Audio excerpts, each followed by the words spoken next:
Hey guys, Rob here with McDojoLife. In today's McDojo news, we discuss a North Carolina martial arts instructor who was recently arrested for indecent liberties with children. Let's check out the story.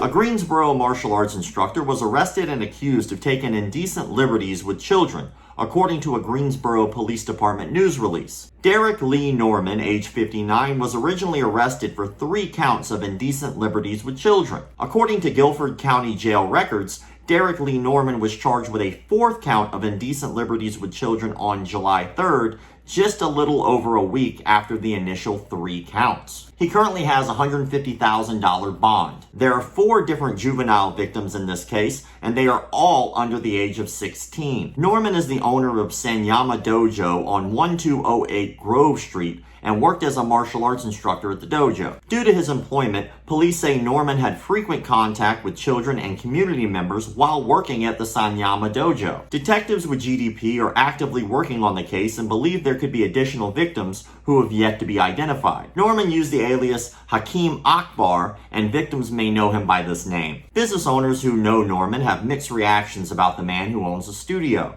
Some people were surprised he was arrested. Others said they've had suspicions about activity going on behind these doors. I feel like it's been going on for years, and I honestly think there are countless victims, said a woman who worked close to McDojo and didn't want to be identified. She said young girls have told her Norman made them feel uncomfortable while taking classes at the Grove Street Dojo. They would say when he greets them with a hug, his hug would be very long, and he would put his hands down and kind of like get a feel and grope them, she said. She also claims she witnessed an argument between a parent and Norman. Some guy approached him and said, "My daughter told me that you touched her," and he said that he didn't. And it was just a lot of back and forth words, and they ended up getting into a bad altercation, the woman said. Some people described Norman as a nice guy who always looked out for the neighborhood, while other people claimed they worried about his motives. Norman's background did not show any history of sex crimes. Police were asked if he taught martial arts anywhere other than his own martial arts studio.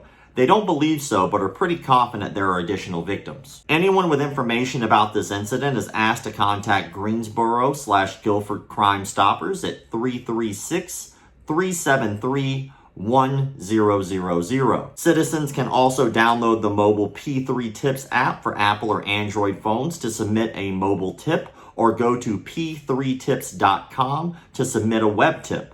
All tips to Crime Stoppers are completely anonymous. Let's unpack that. Most of the time on this page, I try really hard not to go into people who are just simply charged with something, but people who are actually convicted. In some cases, like this particular story, the police are looking for other victims, and it's important to get that information out there as soon as possible. Just in case you guys aren't aware of what he's being charged with, it's kind of important I read this for you right now.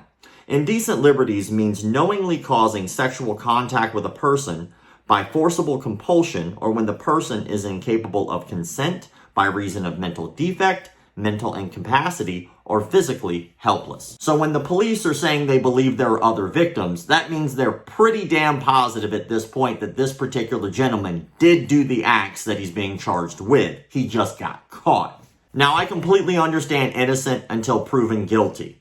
But when police make a statement like they're looking for other victims, whatever they have on this guy is probably pretty bad. When it comes to moving forward with this, we don't know anything about the victims other than the fact that they were all under the age of 16 years old. So he was using his facility in order to prey on children, and they believe that it's so bad that he has more victims. It's also very telling that other people in the neighborhood had their suspicions about him in the first place, and he's just now getting caught. This brings us to the question of the day. If you yourself were suspicious of someone in your neighborhood of sexually abusing children, how would you handle that? How could you handle that? Be sure to answer that question in the comment sections below, so that way I know that you watched the entire video, and so that way we can all pitch in on ideas on how to make the community a safer place. As always, thank you all for the likes, comments, shares, subscriptions, and memberships.